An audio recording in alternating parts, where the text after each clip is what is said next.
आशुतोष, अभी भी resort politics दिखेगा हमको, ये कभी खत्म नहीं हुआ है। और जब आप रिपोर्टिंग करते थे तब से लेकर अब तक हम लगातार रिसोर्ट पॉलिटिक्स देख रहे हैं। भाई पार्टी किसी की भी आए, फिर वो रीजनल पार्टी हो, नेशनल पार्टी हो, रिसोर्ट पॉलिटिक्स से हमें कोई मुक्ति नहीं मिली है। यूपी, बिहार, गुजरात, महाराष्ट्र, मध्य प्रदेश, कर्नाटक, सब जगह पे हमने देख लिया है।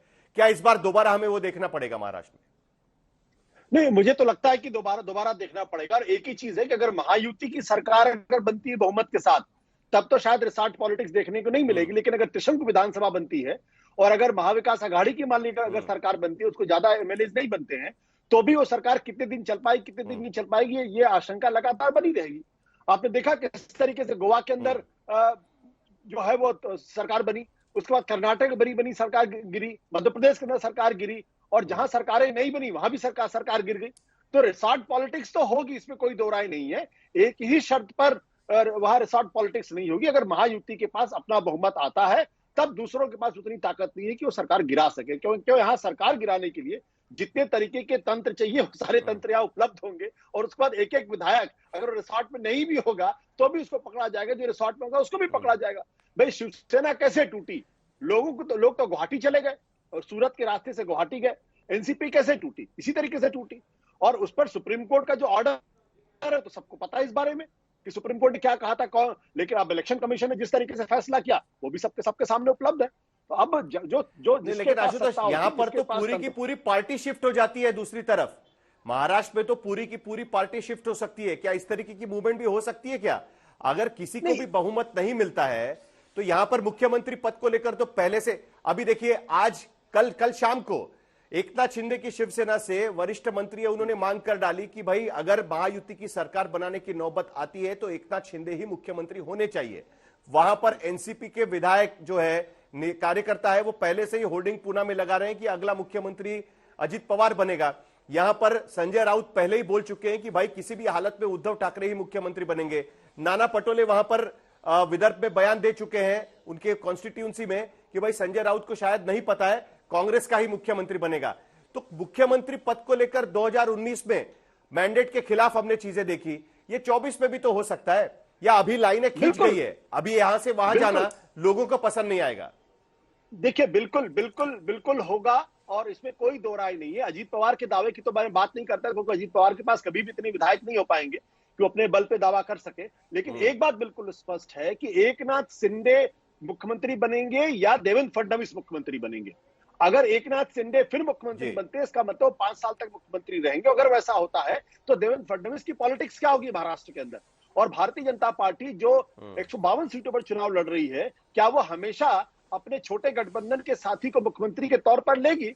और वो बड़े विधायक होने के बावजूद भी, ज्यादा विधायक होने के बावजूद भी, सत्ता चलाने का ज्यादा अनुभव होने के बावजूद भी, क्या वो पिगी बैक करेगी? क्या वो ये सवाल तो उठेगा चुनाव के बाद। और भारतीय जनता पार्टी इतनी आसानी से मुख्यमंत्री का जो पद है वो शिवसेना को नहीं लेने देगी। और अगर लेने देती है तो इसका मतलब ये है कि फिर वो भारतीय जनता पार्टी के लिए लॉन्ग रन में अच्छा भी नहीं होगा।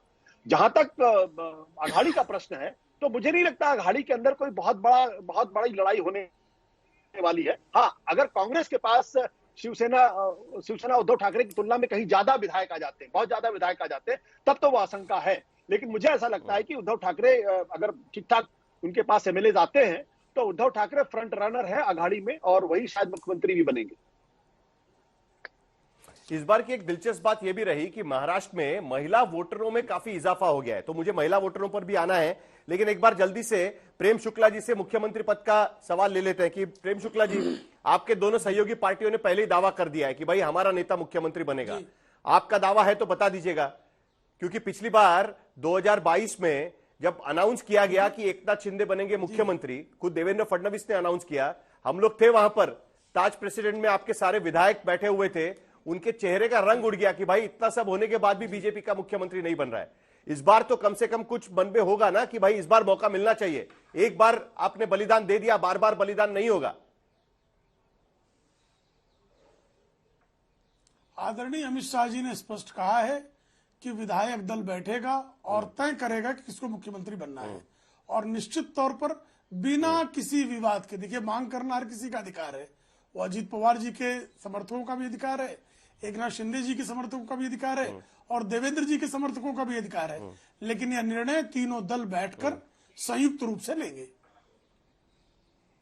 नहीं, मतलब कोई क्लैरिटी नहीं है ना, कल मांग भी हो सकती है, क्योंकि यहां पर चर्चा ये बात की हो रही है कि अगर विधायक बीजेपी दल तय 80-90 क्रॉस करती है तो मुख्यमंत्री पद नहीं छोड़ेगी, लेकिन अगर बीजेपी 80 के नीचे रहती है तो शायद एकनाथ शिंदे को मौका मिल सकता है मुख्यमंत्री बनने का।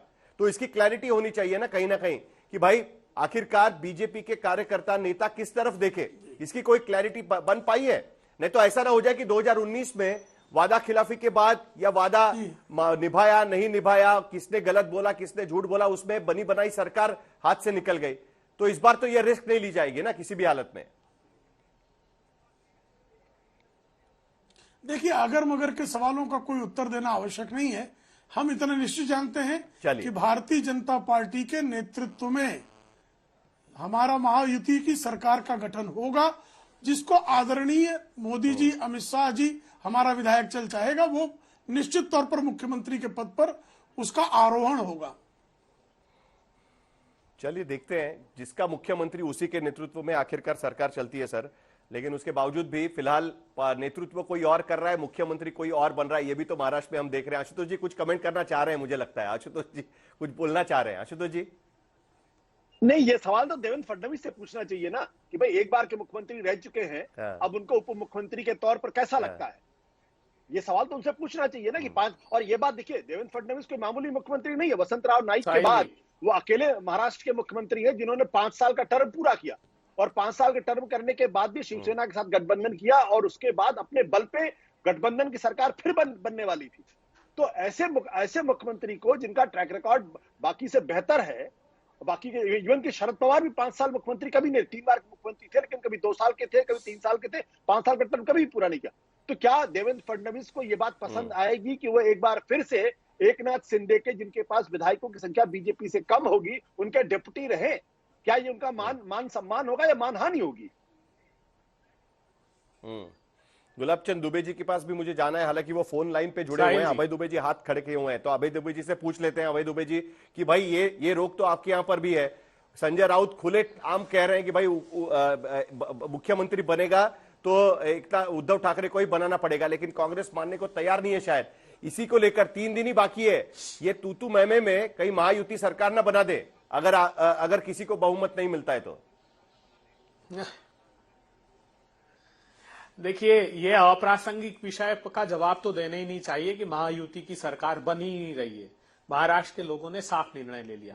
लेकिन जहां तक कि बड़ा मैं सुन रहा था भारतीय जनता पार्टी के प्रवक्ता को, एक राज्य तो बताइए जहां विधायकों को कहने से निर्णय हुआ हो। मोदी जी के गुजरात से प्रारंभ कीजिए। नितिन पटेल फूट कर रोते रहे, पूछते रहे मेरा कसूर क्या था। वो रूपाणी जी को हटाकर फर्स्ट टर्म के एमएलए को चीफ मिनिस्टर बना दिया। उत्तराखंड में 3 मुख्यमंत्री बदल दिए, हर दूसरे दिन चीफ मिनिस्टर बदलते रहते थे। कर्नाटका में येदुरप्पा जी रोते रहते थे। एक प्रांत बताइए, वो तो मोदी जी की मंशा के अकॉर्डिंग नियुक्त किया जाता है। लेकिन महाराष्ट्र की जनता ने तय कर लिया, क्योंकि मोदी जी को सबसे बड़ी करारी शिकस्त महाराष्ट्र ने दी थी लोकसभा के चुनाव में। सिर्फ 9 सीटें दी थी, 27% स्ट्राइक रेट था मोदी जी का, बाकी के राजनीतिक दलों में सबसे कम। तो महाराष्ट्र की जनता ने यह निर्णय ले लिया है कि इस बार भारतीय जनता पार्टी नित सरकार वो कतई नहीं बनाने वाली। इसलिए ये प्रासंगिकता इस प्रश्न की बाकी नहीं रह जाती कि वो सरकार, हाँ, हम लोग अच्छे समन्वय के साथ सरकार बनाएंगे और जो सबसे ज्यादा एमएलए जीत कर आएगा वो अपना मुख्यमंत्री तय करेगा राजनीतिक दल।